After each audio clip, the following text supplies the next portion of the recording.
rainbow Pokemon, some leggings, and a pink tank top. And I'm trying to figure out how to...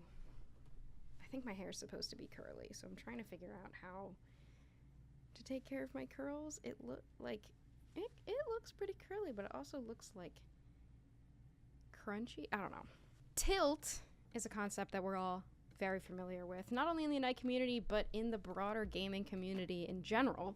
We're exposed to it in competitive gaming, casual gaming, even in real life sometimes. Even though this is a concept that has been normalized and often joked about, living life on tilt is actually pretty harmful. So let's talk about it. The term tilt actually comes from competitive poker, and it was first surfaced in 1989 in a research paper focused on gambling behavior. Even though today it is most commonly used in gaming, it was born out of a completely different competitive environment. However, poker and competitive gaming have their similarities. There's a lot of luck involved.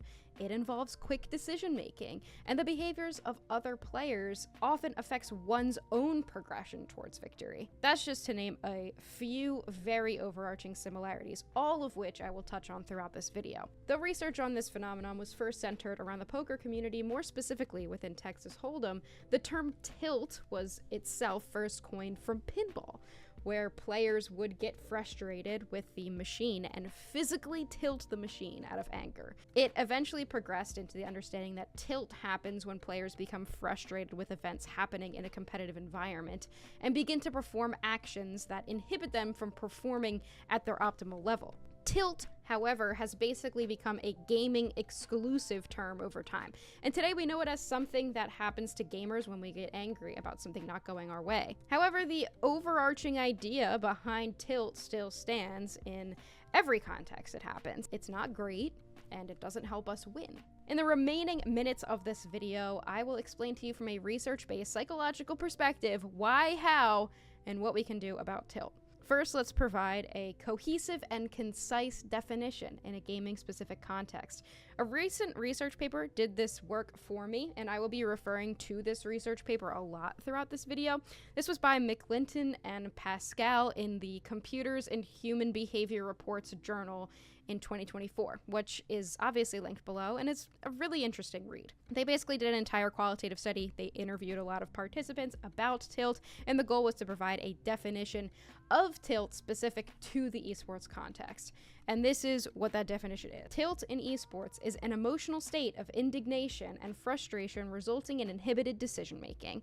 It may be triggered by situations like losing when a win was highly probable, poor personal performance, or adverse behavior from teammates and opponents. However, tilt can be mitigated by good emotion regulation, extensive in-game experience, and a strong will to perform at one's optimal level. There are a few things that this definition provides us that we can look at in depth. So I have developed the following 3 research questions. 1, what causes tilt? 2, what does tilt do to us? And 3, how can we mitigate tilt? Notice how my research questions are open-ended and they don't lead to yes or no answers. That's what makes a good research question. Our research question 1 is kind of answered for us in the definition of tilt, so let's explore this. According to this paper, they give us 3 main triggers for tilting: losing when a win was highly probable, poor personal performance, and adverse behavior from teammates and opponents. We're going to go through each of those. First is losing when a win was highly probable. So, one expert from a participant in this paper reads, tilting is characterized as a type of moral anger, a feeling of not getting something that is perceived as rightfully earned. That is a very loaded sentiment. Sometimes players feel like they have earned a win to such a degree that it leads to a state beyond just anger or frustration. According to another participant, tilt and anger aren't even close to the same thing. People can be angry but still perform at their best, but when you are tilted, you are no longer able to perform at your optimal level. When you perceive yourself or your team to have an advantage, it just sucks that much more when you lose. Players start to blame other people or even forces completely outside their control, like pure dumb luck, for example. Perception of likelihood is actually a concept that has been studied in many other contexts, but what has been found is that specific words of estimative probability have a correlated numerical value in our minds. Even further, numerical estimates of probability are weighted differently. For example, we view the phrase 1 in 10 as more likely than 10 in 100, even though they are the exact same percentage. So in terms of words of estimative probability, I'm talking about words like probably or certain or highly likely. According to one study, when we hear highly likely, it means about 90% probable. When we hear probable, it's about 70%. Now, a different study conducted way back in 1964 specifically analyzed the phrase highly probable, which is the exact terminology used in McClinton's paper. And basically, they analyzed highly probable to mean the same as highly likely, which in their study came out between 87% and 99% likely in our minds. Truly, this is all to say that when we think our win in a game was highly probable, we seriously think that we have a very high chance of winning. And what makes us think that exactly? Perception of win probability is something that literally exists in our minds. We make it up. Sure, the perception of an advantage can be backed up by evidence in many cases, but it's not like the average gamer is going out and calculating statistics of matchmaking or their win streak or team composition or something like that. That doesn't mean the perception is wrong, but according to that McClinton study, players will often throw made-up percentages out there to explain their perception of their advantage. Like, some people might say we are 95% going to win, and the opponents got it by that luck of 5%. Or we 100% had that game if my teammate just showed up to that fight. This confident projection of knowledge honestly might make losing in this situation even worse, because it's not like we know for sure what the probability of winning was when that match started and as it progressed. A lot of this is my opinion, but I don't think many of us are ever entering a match and assuming our probability of winning is any less than, say, 40%, unless we're experiencing tilt already. But we do go into matches thinking that our probability of winning is much greater than 50% in some cases. For example, when our team has a bad draft, I think the non-tilted version of us is still pretty optimistic because we've seen situations work out like this before. But if the other team has a bad draft, I think we may perceive our chances to be much higher and we become even more optimistic. So in this case, if the other team had 4 attackers and your team is the one that loses, even though that probability was seemingly in your team's favor for having a better team composition, we might take that loss as way harder. But when we are on the 4 attacker team and we win, we're not exactly thinking of it as a nearly impossible feat that we've accomplished because it happened. Now, this is just my opinion about the way we might think about specific gaming scenarios, but if this does hold some weight, it could be explained by a concept called optimism bias. Basically, humans love to be optimistic about things, to the point where we overestimate the possibility of positive things happening to us and underestimate the possibility of negative things happening to us. Not to be morbid, but according to a 2025 report, the average motor vehicle driver has a 1 in 107 chance of being involved in a fatal car accident. That's a small percentage, it's less than 1%, but if we assume that you drive a car 107 times, one of those will end up in a fatal car accident. That's a very morbid statistic. Out of every 107 people, one of them will die in a car accident? When you think about it, that's sort of terrifying. But like, humans don't really assume that we're that one person that's unlucky. We're optimistic about our chances of survival when we drive, so we think we may have a better chance of winning games, even in suboptimal scenarios, even when those chances are slimmer than we think. All this to say, it sucks to lose when we perceived our chances to be pretty good, so much that we are overcome with emotion to the point of tilt. Yes, a car accident and losing a match of Pokemon Unite are far from equivalent, but just to hammer it home, if you knew someone that lost their life in a fatal car accident, it's not like you're gonna be like, well, it's 1 out of 107, so it is what it is.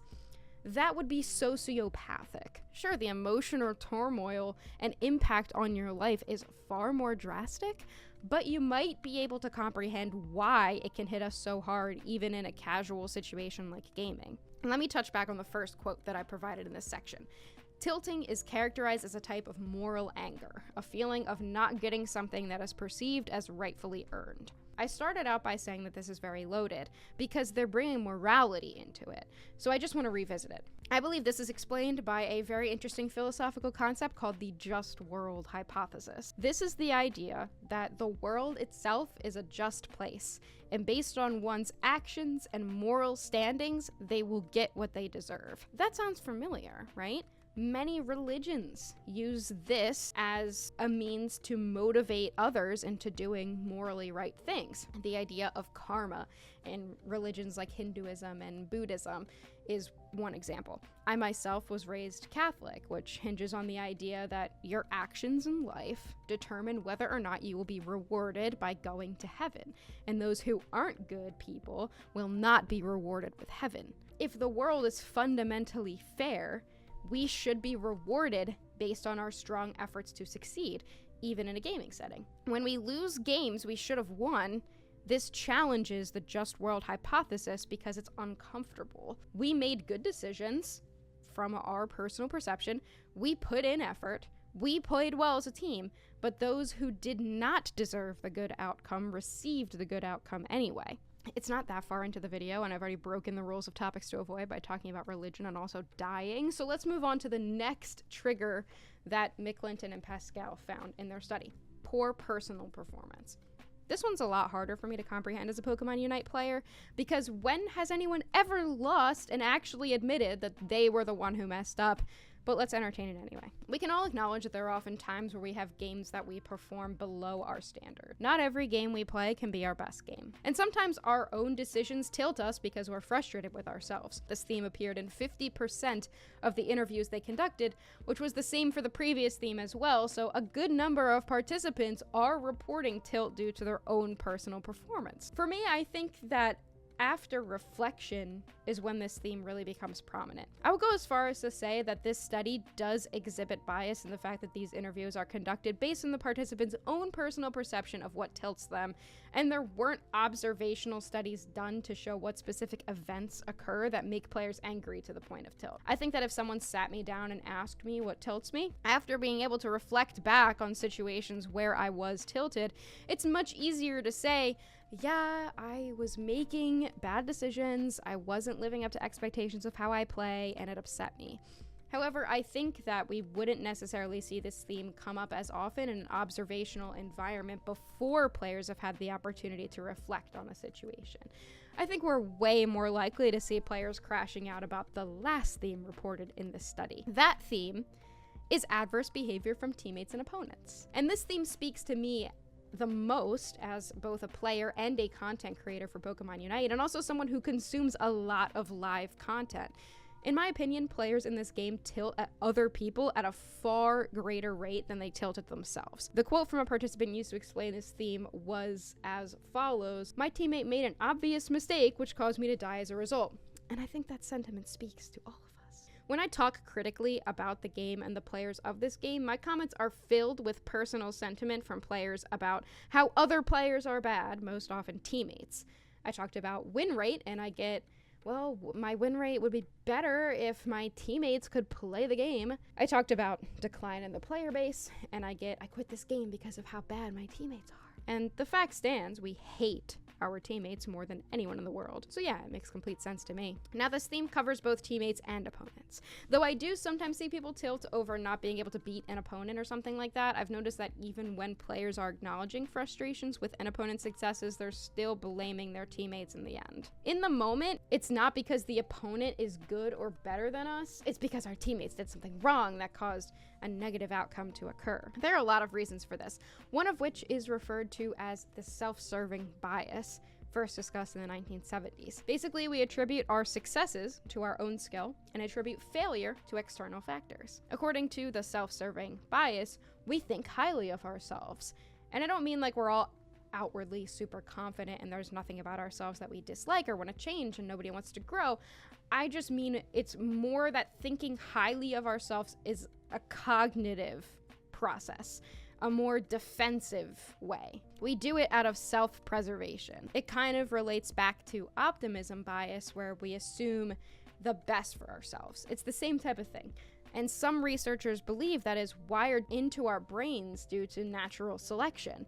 Those willing to think highly of ourselves and make decisions that were self-serving were more likely to survive.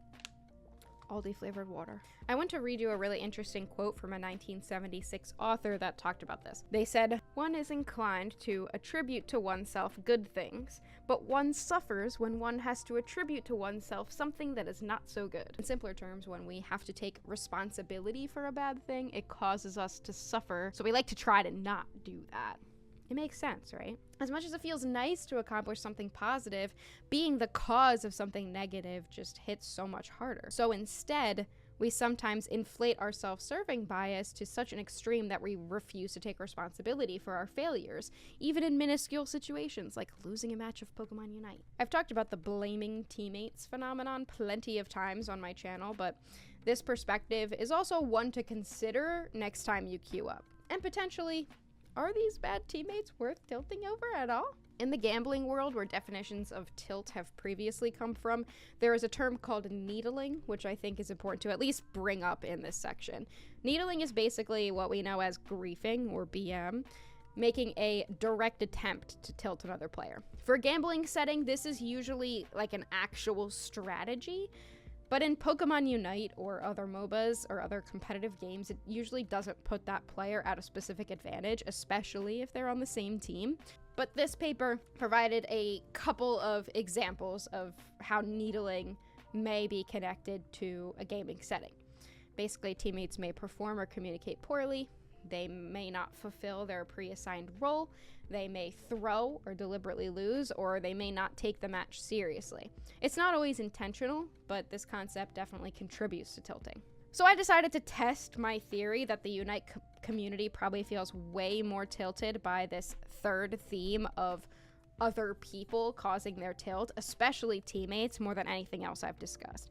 So I asked my community what they think the most tilting thing was. I tweeted out, making a video about tilting, what things in Unite tilt you the most. Let's take a look at some of the most tilting things reported by the Unite community. And I can't go through all of them because I actually got so many responses. So I've picked out a couple that I think are worth talking about. Buzzer Bob says, the biggest one for me is having a team member or two not rotate with the rest of the team to fight or take objectives, and instead aimlessly walk around on one side of the map the entire match. I guess just general map awareness to know current game state, reading lead messages, and just knowing when an opportunity has a high reward, low risk, and not the other way around. So already off to a start of being tilted by our teammates' decisions, more specifically macro decisions. Spraggle says, the matchmaking is the most tilting thing. It's not a player's fault that they have 100 games total and are in a match with players that have 10,000. After that, it's griefers or players that don't understand EXP shares. They think I'm trying to take EXP away from them, LOL. Matchmaking is definitely something that's out of our control, and Spraggles brings up a good point. It's not the player's fault. It is the system itself's fault. So in this case, the system itself that was built is what's tilting. And then also our teammates. Denko says, Glaceon pressing a single button and impaling you for 95% of your health is a bottom tier experience. So this is actually one directed more towards opponents. A specific Pokemon's balance, potentially. Not every Glaceon player can do that, but the Glaceon kit itself was built with the ability to 95% your health after it gets to a certain level, which is tilting. Seal Agent Kyle, don't know this guy, he says 40% players, it's hard not to be mad at them for the wild adventures that they take, even though it's truly matchmaking's fault. He also says, when people AFK after I take last hits as EXP share, and they're not stacking, you'd be shocked at how frequently this happens. So that first part is talking about win rate, players with very low win rates. Again, kind of exactly what Spraggles was saying. Matchmaking itself, the system built around Pokemon Unite itself is what's tilting, as well as people not understanding the way that items work. So talking about teammates, but also the system itself. Leaf says, the complete lack of game awareness and macro from the player base. I don't understand still how I can see regularly people with wrong items equipped, or the griefers with thousands of games who just ping all game without ever considering they are the problem.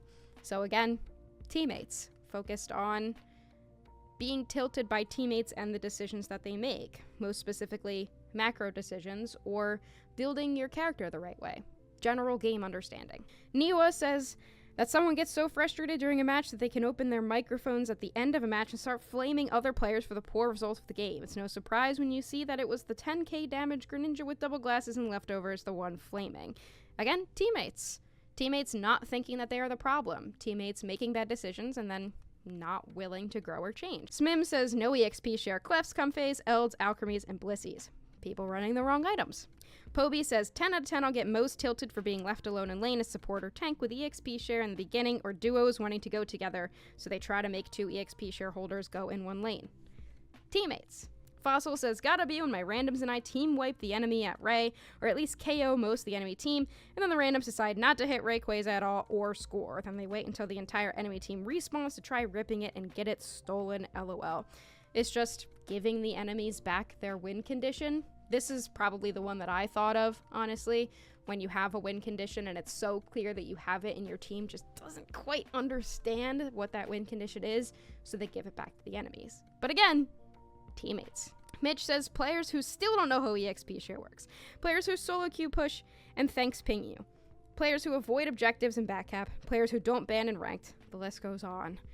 Teammates! Green says when I'm playing, it's my teammates' decision making. Very straightforward. I'm very aware of other players' mistakes, and even though I'm able to carry the game, it shoots my stress through the roof. When I'm not playing, it's the negligent state of the game, where it's stale with no new content. I thought that this was interesting because they're actually acknowledging that the way we think about tilt is different when we're actually in-game versus when we're outside of game.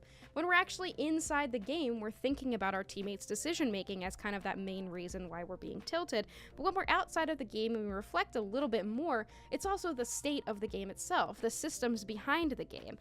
The feeling that the developers aren't putting as much into the game as they could be. Stuffy says, missing my Secure because of that stupid 10% HP Ray buff.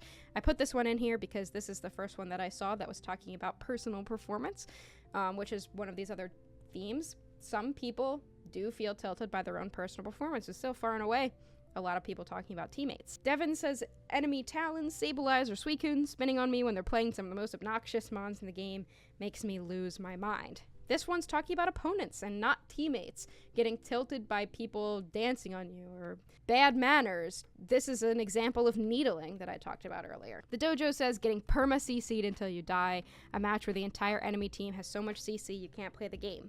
Another example of opponents.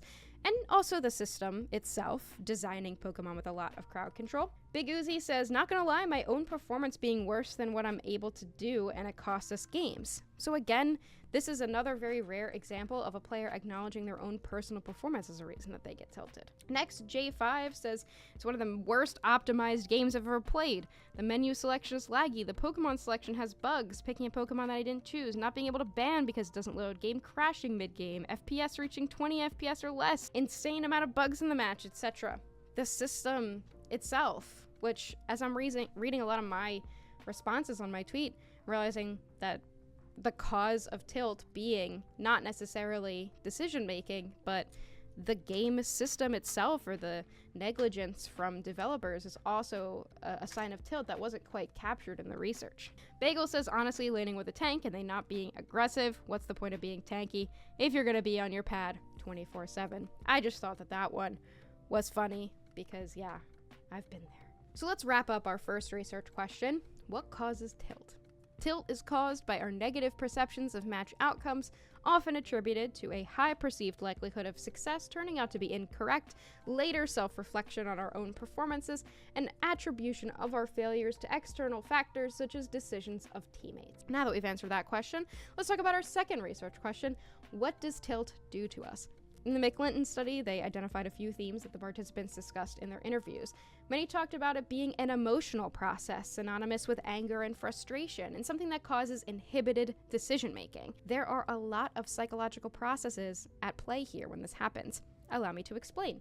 Emotional dysregulation occurs when the emotional parts of your brain, known as the limbic system, takes over the rational part of your brain, known as the prefrontal cortex. The sense of heightened emotion becomes overwhelming, and we can think and act irrationally. This happens in many environments, not just competitive. High-stress environments, for example, in relationships with other people, in arguments or interpersonal conflict. Even parenting can lead to moments of illogical thinking because of how stressful it can be. Financial decision making. I'm sure you can think of plenty of situations where this type of emotional dysregulation has happened to you personally. Even if you're very good at emotional regulation, it happens to the best of us. Another concept is referred to as cognitive narrowing, or tunnel vision. This happens when we stop being able to think in depth and switch to very reactive thinking. It's a loss of self-control. And when we get tilted, instead of being able to think about the entirety of the game and decisions that will be most likely to achieve the goal of winning a match, we switch to short-term thoughts. We might hyper-focus on one enemy, ego ult someone, stop thinking ahead, like using our Unite move at 2:30 even though Ray will be spawning soon, things like that. We can tunnel vision really hard when we're mad, which leads us to making these suboptimal decisions. Along the lines of losing self-control, this can lead to impulsivity. This can lead us to making impulsive decisions without actually thinking things through. Again, we see it in our daily lives. We just say or do something without fully thinking it through, sometimes saying something we would never say if we weren't overwhelmed with emotion. Like, for example, as a kid, I had so many arguments with my parents where I would yell at them or say mean things to them in the moment and then realize later that those things could have been really hurtful or mean. But I was so upset that I was making impulsive decisions. And I'm sure many of you can relate. In a match of Unite, this could mean chasing down an enemy, being like, I'm taking the Sableye, I'm gonna get the Sableye no matter what, and then not being able to get it, getting yourself out of position, and then you end up in a bad situation. Or potentially it means queuing up immediately after a hard loss instead of taking a time to mentally reset. It could also lead to you just giving up completely. I've seen so often how easy it is for players to give up. They go AFK or start griefing. A lot of people on my tweet were talking about how, they would take a last hit even though they had EXP share, and then suddenly their teammate completely gives up. Or they surrender vote very quickly after one bad play is made, things like that. The fact that we can all come up with stories of players griefing our games in this way just shows how prominent tilting in highly competitive environments like this is. Obviously, the griefing needs to stop, and I'm actually in a very long-winded community ambassador discussion surrounding the importance of the game actually punishing griefers, but that's not the point of this video. When you're the one being affected by someone else tilting, it's very easy to say, like, can they not understand that this hurts other people? And honestly, no, they cannot. When someone gives up due to tilt, it's because their logical functioning brain has been hijacked by feelings of tilt, and they can't think about anything else. Tilting isn't only a negative feeling, it's a loss of agency. So let's summarize our findings for our second research question. What does tilt do to us? Tilting causes emotional dysregulation due to the limbic system of our brains taking over the prefrontal cortex. This dysregulation leads to cognitive narrowing and impulsivity, which causes us to make suboptimal in-game decisions, such as hyper-focusing, queuing up for more matches without a mental reset, or giving up completely. That leads us to our final research question of the video. How do we mitigate tilt? Anyone can experience tilt. As of current research, there are no differences in probability of experiencing tilt related to gender identity expression of gamers. Anyone putting themselves in a highly stressful situation is predisposed to the possibility of tilting when dumb stuff happens. However, going back to the McClinton and Pascal study, there are some specific characteristics and qualities that make people more at risk of being negatively affected by tilt or unable to get it under control. It's no surprise that emotional regulation was the #1 theme across their participants, appearing in 83% of their interviews. The general sentiment in the perception of esports players was that when players struggle to regulate their emotions, they are more prone to tilting. We talked about emotional dysregulation already. We already know that this is true, but players know it too. Everyone agrees that to make it easier to handle tilting situations, you have to get better at emotional regulation. In my experience both playing and streaming the game, I've found that streaming has been very helpful for my ability to regulate my emotions, especially in a lot of frustrating situations. I think it's been helpful to realize I'm playing in front of an audience and it would go against the positive vibe I try to give off by being angry or tilted. Obviously that's not always the case, and sometimes I just haven't been able to hold it in, but for the most part it's been very helpful. I used to be somebody that tilted very easily, and that is definitely not as prominent since I've started streaming. But I've also had to set a lot of boundaries with the people in my community and the people that I play with. I've stopped voice chatting on stream with other people if I'm playing duos or trios because of times I've been embarrassed at someone tilting while live on my channel. And for me, I struggle to watch other streamers that are constantly tilting or yelling about teammates or very clearly making poor decisions and blaming it on other people. So I've done my best to make sure that's not perpetuated in my community because it's not something I enjoy to watch myself. So now for the therapy part of the video. It's okay, guys. I'm a doctor. Disclaimer: I am not that kind of doctor. Please do not take broad advice presented in this video as directly applicable to you and your needs. The information I'm presenting comes from research that may not be the best advice for you specifically.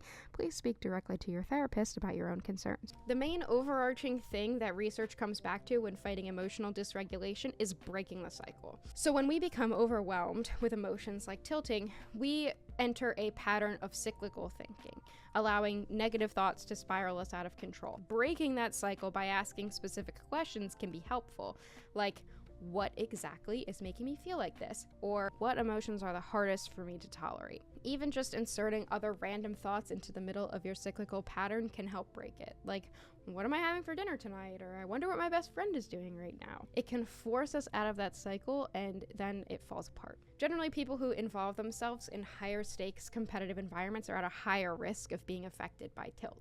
So if that's you, you might consider fitting in other self-care strategies to help with emotional regulation, like talking frequently with friends, or exercising, meditation, or maybe journaling. What works for me is stuff like this, doing research and explaining the things I'm feeling with psychology and philosophy and numbers and all that cool stuff. When I can explain it with science, that makes me feel pretty good about it. So the next theme found in the McClinton study was the amount of experience a player has. In this study, they reported that players with less experience in the game are more likely to tilt. The McClinton study was qualitative and involved participants themselves who have a lot of gaming experience. Many of them were involved in competitive play or coaching. So in my opinions, their reflections are fairly biased.